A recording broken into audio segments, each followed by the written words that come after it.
Hi, this is Asa, and welcome to my audio experience. Sugar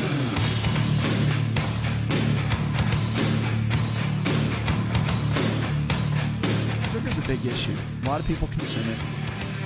The National Institutes of Health actually has said now, along with the World Health Organization, that 5% of our calories really should be the total amount that we get. Now, it's recommended that it stay at 10%, but now they're cutting it down to 5%. Just because of some of the new guidelines that have been put together. And, of course, when they talk about sugars, they're talking about the ones that occur in syrups, even honey, fruit juices, fruit concentrates, according to all of this, simply because of what it does to our body. And, of course, keep in mind, it raises inflammation and increases our body's ability for certain types of health challenges. And, of course, again, increases fatigue. It's one of the toughest foods really to kick the habit of because it's so addictive, but it makes such an impact in our overall health when you do. If you've ever come completely off sugar for the most part and cut down on it in your diet, you'll notice a big difference in your overall health and the way that you feel. It really makes a big impact. So cutting down the sugar, one of the big tips, especially for dropping weight, can be a big, big deal. You want to give me a call right now. You're listening to On Call Radio. You can always call me at 888-283-7272. That's 888-283-7272. We'd love to take your call here on the show. We're going to go to Carol right now. Hi, Carol. Calling about my 4-year-old son. He has Sotos syndrome, and he has a very weak digestive system. And I just wanted some advice on what to do about that. His pediatrician has him on Miralax. I'd like to eventually get him off the Miralax, have him on a multivitamin that you mix. It's a powder that you mix with water, and I just recently started him on an egg-based protein supplement as well. So I just wanted some advice to see if there was something we could do to help him digest things better. Okay. Yeah, and I mean, that's the key. Digestion, as you know, is everything. And the probiotics are really good, and you can get a powdered probiotic if you want to start adding those into some of his foods. That can make a big, big difference. And, of course, it'll increase immune system, too, but it'll help with elimination. The digestive enzymes, I really like those, and you can get those at your local health food store, and they come in little capsules. And for kids, they even have in, like, the powdered versions where you can take those and put them into yogurt or applesauce or whatever, mix it up, and they won't even know it's in there. But that is a real big component and is so powerful for supporting the overall digestive system. I mean, that is a big, big key. So looking at both of those. Now, from a food source perspective, depending on how picky of an eater he is, you can start adding in, of course, fruits and vegetables. I like to get a blender, like a Vitamix blender, and you can put the vegetables, mix some fruits in there, and make some purees, even make some shakes. You know, it's great to tell kids, hey, this is your shake, and you start making them on a regular basis, maybe even twice a day. It's what they get. And they start enjoying their foods, and they drink them. I mean, blending is a great way to go for the kids to get their nutrition. I'm a big fan of that. I mean, juicing is cool too, but I like blending the best. And by doing that on a regular basis, typically they can get the kind of nutrients and nutrition that they need to really take things to the next level. So, again, those are some great tips I think that could be quite helpful. Keep me posted how that goes, especially that digestion with kids can be a challenge for sure, especially getting them to eat the kind of foods that you want them to. All right, let's go to Ken now on the phones. Hi, Ken. Yeah, I've got what they call an neuropathy in my feet, the nerves, I guess, or something. Or I have severe pain in my feet, and I have a buildup of some calcium buildup in the blood vessels too in my feet. I was wondering what I can do for that problem and how to get it so that I can sleep. It's hard to sleep at night sometimes with the pain from the nerves, I guess, and I was just wondering about that. Well, okay. The feet themselves, depending on what you have going on, and what sounds like to me could potentially be some nutritional deficiencies, number one, and then also maybe some issues that could be coming from the lower back. And so a couple of things I would do just right out of the gate. You definitely want to have someone take a look at your lower back and your spine, because the gait of our hips and lower back it's very important. It affects the feet and the lower body in a great way. So having a chiropractic physician or an osteopathic physician, a DO or DC, take a look at that, then they can put it together and come up with a good, solid game plan. That's what I would do first. So you build from there. And then the second piece that you want to look at that is really important is the nutritional side. And a lot of times on the nutrition, it could be something as simple as vitamin B6 or even vitamin B5, both of those. And there can be some blood testing done to check those out and see exactly what those numbers are. But that's where I would start. That's the first key to be able to build and figure out, what's happening. Because the reality is there's multiple areas of the body that could be it could be focused on. Mental aspect, the brain chemistry. It could be on the physical side, and it could be on the chemistry, the nutritional side. So you have to look at all three categories to figure out where the actual key is. And once you figure that out, because the body is so multifaceted, then you can start piecing those parts of the puzzle together. And they're all three equally important. So you have to check that out. All right. Keep me posted. 888-283-7272. That's 888-283-7272. Whatever you're struggling with, realize if the body can get sick, it can also get well. It's all about lifestyle. We've got Sam in Texas that writes in. He says, what do I do with lower energy levels? I'm struggling with that over the last 2 to 3 months. I wake up in the morning tired, and then my energy progresses throughout the day. That's common. We actually hear that a lot. And what do you do for that? You have to get tested, I think, but it's probably adrenal function. The adrenal glands are the body's stress glands. Are these two little glands that sit above the kidneys. And with the adrenals, one thing you want to focus on in building them back up is you can look at some of the vitamins can do that, but really rest does that. I know that's kind of tough, especially when people are having to work 2 and 3 jobs now to make ends meet. But getting proper rest on a regular basis is an absolute key. And rest comes in the form of obviously sleep that you get at night, but it's taking a full day off a week and just winding it down and just letting your body recharge and regroup. And whatever that means for you. I mean, it may just be hanging with your family, but shutting your cell phone off, not feeling like you have to work, all of that makes such a big difference in recharging. The adrenals, anything you read about adrenal health, we'll talk about the overload of stress that we're under just in life in general and what we have to do to kind of recharge and regroup. So whatever that means for you, that's going to be important. And then, of course, stay away from a lot of the processed foods, the sugar-based foods, the flours. All of that can play a big role in tearing down the adrenals. So staying away from those foods is going to really, really help build everything back up. Plenty of water every single day, half your body weight in ounces of water every single day. Coming up, more information to empower your health in your life. Also, got some groundbreaking research that I want to talk about, and we're going to be taking more of your calls.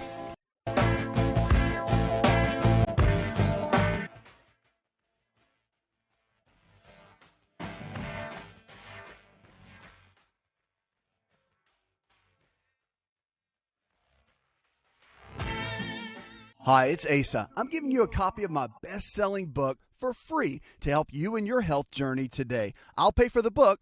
All you do is just cover the small shipping and handling costs. Go to asarx.com and get your free book today. To find out more, connect with On Call Radio online at InShapeNetwork.com.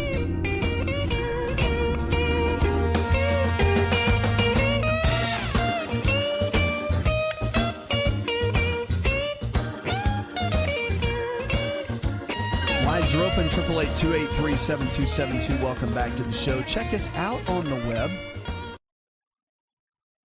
Whatever you're struggling with, great or small, realize if the body can get sick, it can also get well. It's all about lifestyle, and the choices we make today can and will determine, of course, the kind of health we're going to have tomorrow.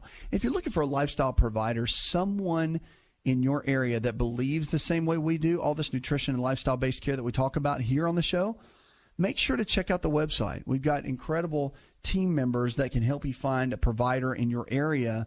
It's growing every single day that can coach you, that can help you really go to that next level with your health and with your life. And we're focused on that to grow and help you make a major impact. On this show, that's what it's all about. Go to the phones and talk with Tony. Hi, Tony. The question that I have is concerning arthritis or gout in the knuckles of your hand, the fingers. Okay, so talking about gout and getting gout, no matter where it is, if it's in the knuckles of your fingers or if it's in your toe or if it's anywhere in the body, it can be quite painful. So that's something you have to be cautious with and be careful because, again, what gout is, it's the inability of the body to break down proteins. And so you're dealing with uric acid crystals that build up in the joints. And when that happens, of course, the pain is there, the inflammation is there. But what's the root cause? I mean, we've got medications that can help reduce the pain, cut down the inflammation. But I think most people really want to get to the root of it so it stops. And that's where you really want to start, is that at that point right there. So making sure that your body gets everything that it needs is going to be a big, big key. And that's what I would focus on at this point. So with that said, you want to do a couple things. You want to focus mainly on getting the right kind of foods in. Cut out the inflammation-based foods, inflammatory foods.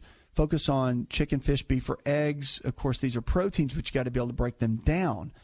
And that's the issue in the first place. So what do? Well, there's what's called proteolytic enzymes.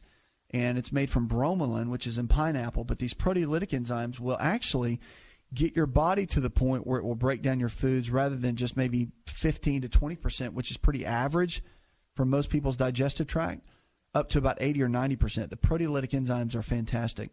And you take them about an hour after a meal. And, of course, you can use pineapple, but of course, the supplements have a higher level of extract in them.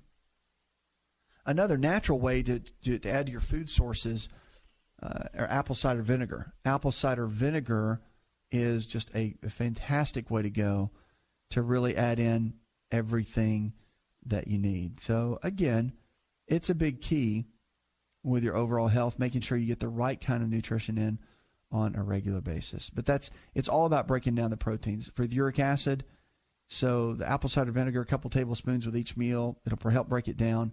And then, of course, once you get your good bacteria up in the digestive tract and you start getting the body functioning a little bit better, that's where you're going to notice much more of an impact, and you'll be able to see quite the difference. All right, 888-283-7272. Lines are open with questions about your health. You can give me a call right now or go to the web. Binge drinking is a hot topic. A lot of people do it, and they're saying now, if you are a binge drinker, you can shorten your life. If you're drinking, consider it moderate or overall. Many studies talk about moderate drinking, and they've delved into new effects. And they've done some studies at the University of Texas in Austin, and they found that among moderate drinkers, we found that those who binge and have double the odds of dying within the next 20 years compared to those who don't binge. So the researchers analyzed data from a larger study focused on about 400 adults between the age of 55 and 65 who were moderate drinkers. And for the male participants, that meant they downed no more than 4 alcoholic beverages a day and no more than about 14 drinks per week. So it's pretty interesting. So look at your numbers compared to that. Of the total group, the scientists said that about 372 moderate drinkers spread their drinking out over time, while 74 showed periodic episodes of heavy drinking. So the researchers also factored in socioeconomic issues such as gender and marriage status, and recent health issues included diabetes, heart issues, obesity, and physical activity levels. So they said during these studies they found that the shortening of the lifespan was quite interesting. About 25% of moderate drinkers report having these binge drinking habits. So again, you want to balance everything out. If you do drink alcohol, don't just drink and get hammered, right? And do it 2 or 3 times a week. If you're going to have a drink, but don't, be cautious with it. Alcohol is not a free-for-all. There are effects of what it does to your body. It can impact your health in a negative way, and you have to be careful with it. It's not just something you can just do and think and say whatever. On a regular basis, keep it to about maybe 2 drinks a week and spread them out. Don't do it every day. That's for sure. 888-283-7272. Lines are open with questions about your health. You can give us a call. Canada is always been known for pretty good health, but I think something from America might be creeping up into Canada. A new study reports that obesity rates in the country has tripled in less than 3 decades, which estimates more than 1 in 5 Canadians will be obese by year 2019.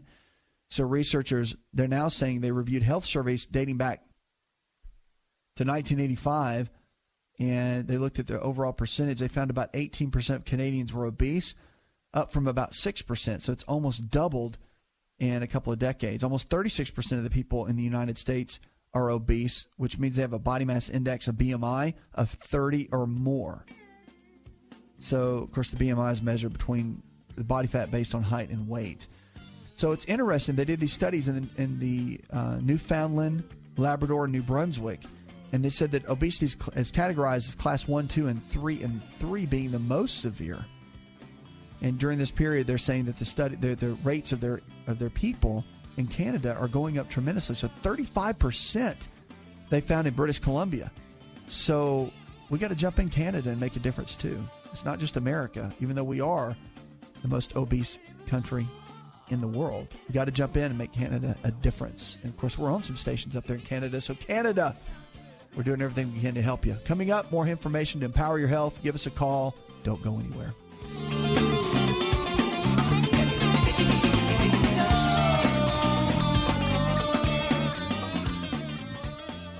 Are you ready to chow? It's time for Keto Chow. When it comes to eating healthy, the keto diet has become one of the nutrition leaders in optimizing health, losing unwanted weight, and reaching your health and wellness goals. No extravagant cooking, no long kitchen cleanup, and most importantly, especially for me, it's convenient. Just put quality Keto Chow powder in a bottle, add some heavy whipping cream or your favorite fat, a little water, and boom, shake it up and you're ready to chow. Keto Chow tastes amazing. So make Keto Chow easy for you and your family today with Keto Chow. Let's go chow. Visit Keto Chow online at ketochow.xyz. That's ketochow.xyz.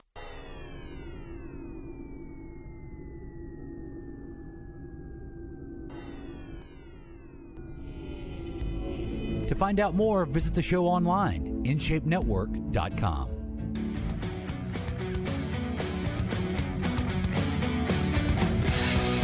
Lines are open, 888-283-7272. Welcome back to the show. Check us out on the web.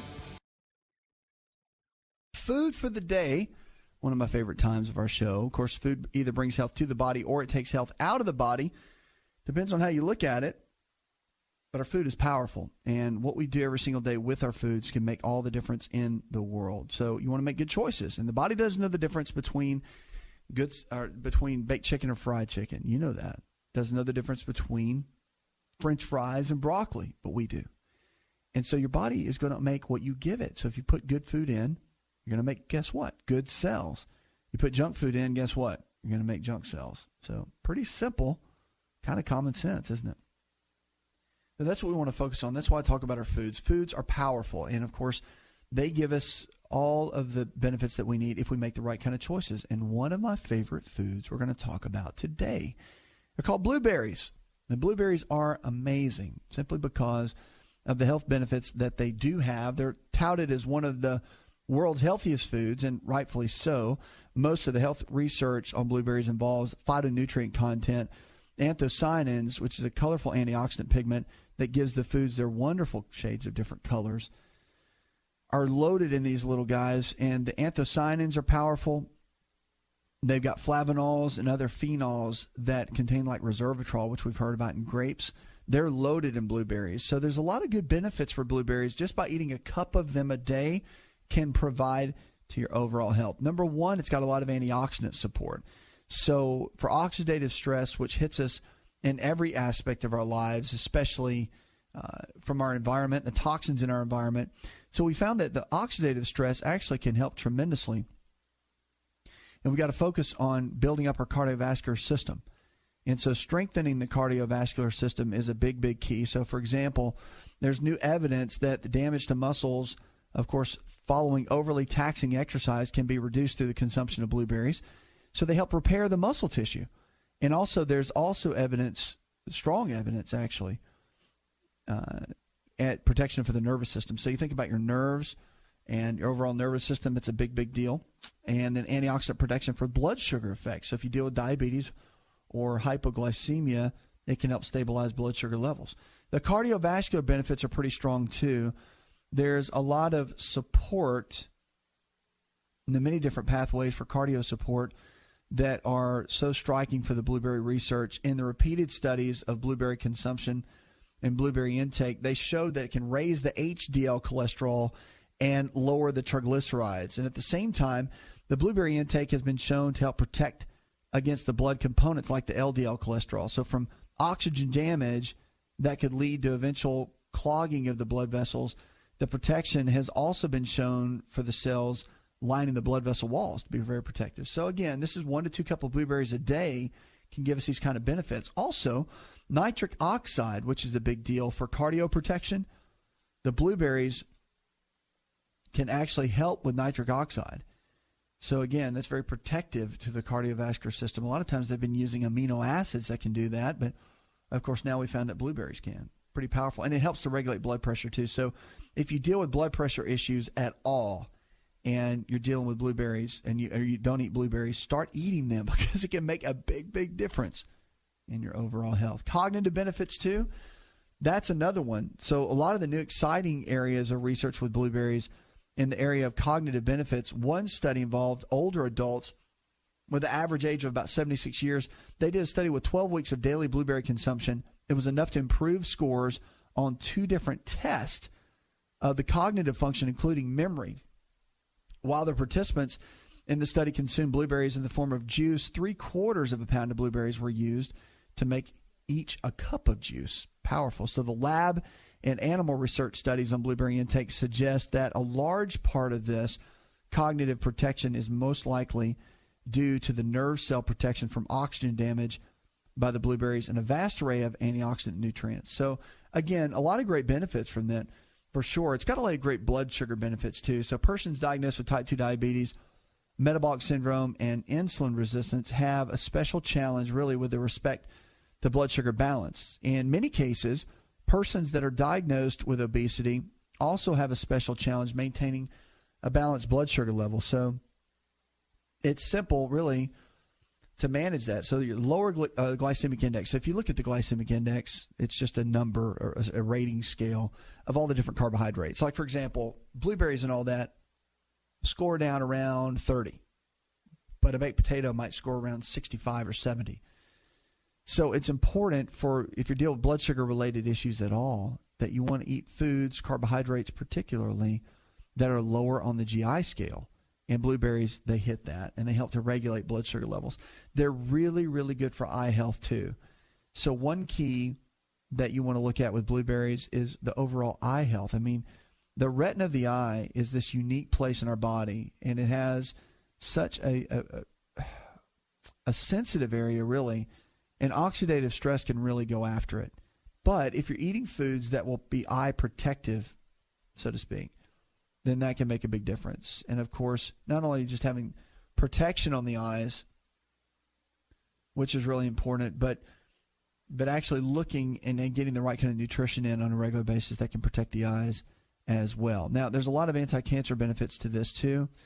So a lot of the cancer type things that we need to be concerned about, the types of cancer that already study with respect to blueberry intake include breast cancer, colon cancer, esophageal cancer, and cancers of the small intestine. All of these play a role and have to be watched and monitored. So there's some tips on blueberries. It's one of my favorites. I use them in smoothies almost every day, and I think it's just powerful, a great tool to add in your arsenal, if you will, to build and make your body as healthy as possible. You're listening to On Call Radio. You give us a call, 888-283-7272. We take your calls live here on the show, and, of course, you can go to the website.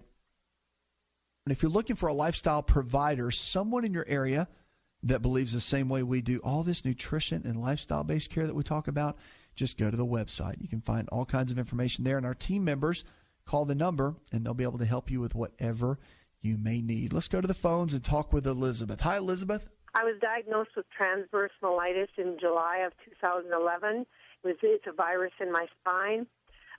Since then, I've suffered esophageal spasms and biliary colic. I have a lot of pain with the esophageal spasms.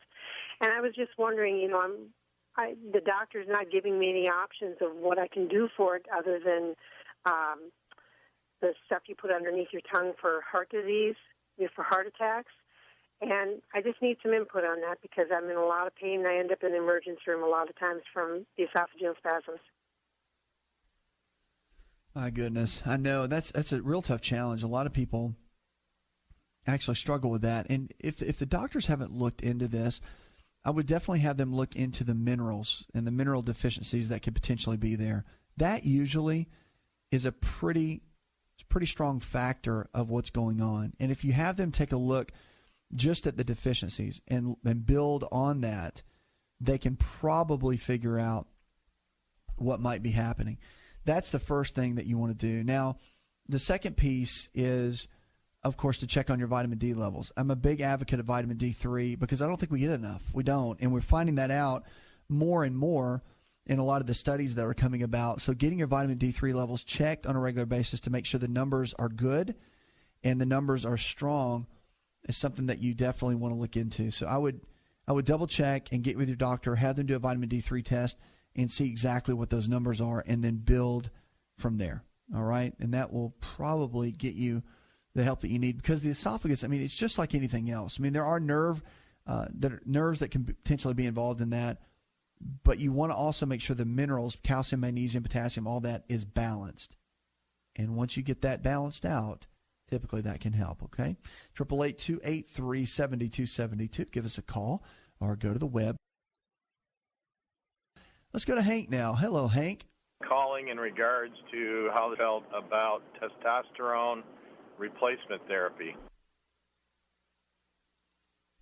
Well, my thoughts on that with testosterone therapy, first I just want to tell you that it's fine if you want to do that. No worries, no issues. But one key about it with testosterone in any kind of therapy is that once you jump in, you're in. Because the body, for example, if you've stopped producing testosterone that well and your body's not producing it very well, once that takes place and you start taking a replacement, whether it's the pellets or the creams or the injections, there's what's called negative feedback in the body. The body, for whatever reason, lowered its production of the hormone, and now you're going to start taking hormone from somewhere else.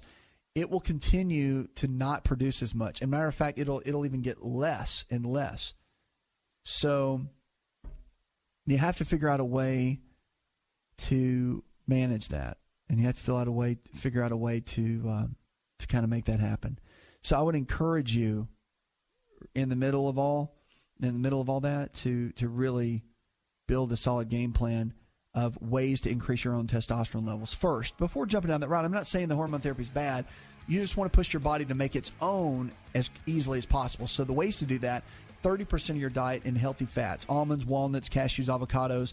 And then you can look into, again, exercise with weight training, proven with all the research, at least 3 days a week with 30 minutes of high-intensity type weight training or resistance type training.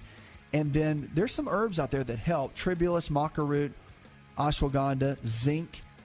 Those, look into some of those. Talk to your folks at the health food store and look at those levels, because all of that is very, very important to building those testosterone levels and getting them where they need to be. So many of our lifestyle factors matter. Stress is a big key too, but those three that I mentioned are the top. Coming up, more information to empower your health.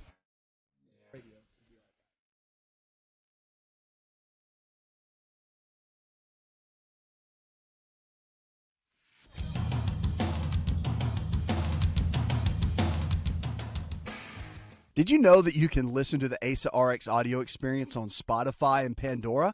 For all the ways to watch and listen, check out our show page at asarx.com/experience.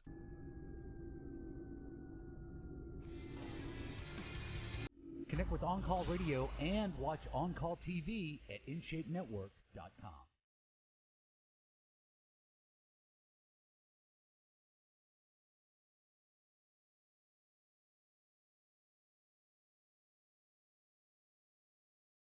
Phone lines are open, 888-283-7272. Welcome back to the show. Check us out on the web.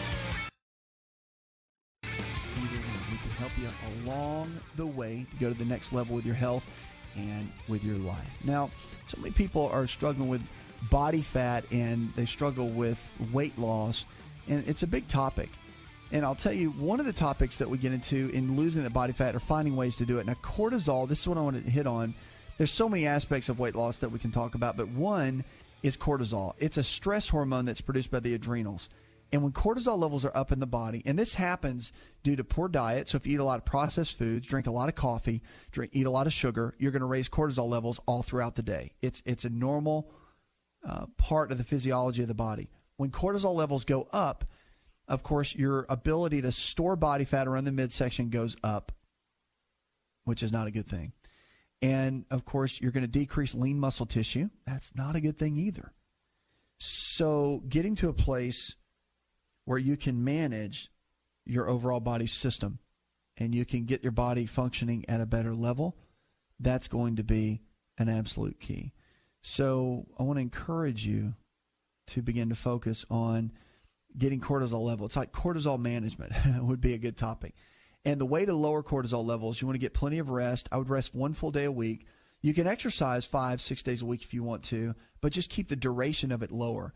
So the duration of your exercise routine should be around no more than about 45 minutes tops. And that's including cardio and weights. No matter how you mix and match it, to really make an impact, you have to keep it at a low level. You can't be maxing it out. You've got to keep it at a very low level. So that should be a big focus. Now, the other key, too, that is very important, I think, for each person to follow with keeping cortisol levels low is drinking plenty of green tea. Green tea it's just one of those superfoods. The more I study green tea, of course, I drink it every day, but the more I study it, the more it's just like it seems like there's constantly new things that it does, and it just helps our body in so many different ways. Green tea actually helps lower cortisol levels, and it works like a component called phosphatidylserine, and this substance with the big funny name, phosphatidylserine, can be quite helpful at supporting the body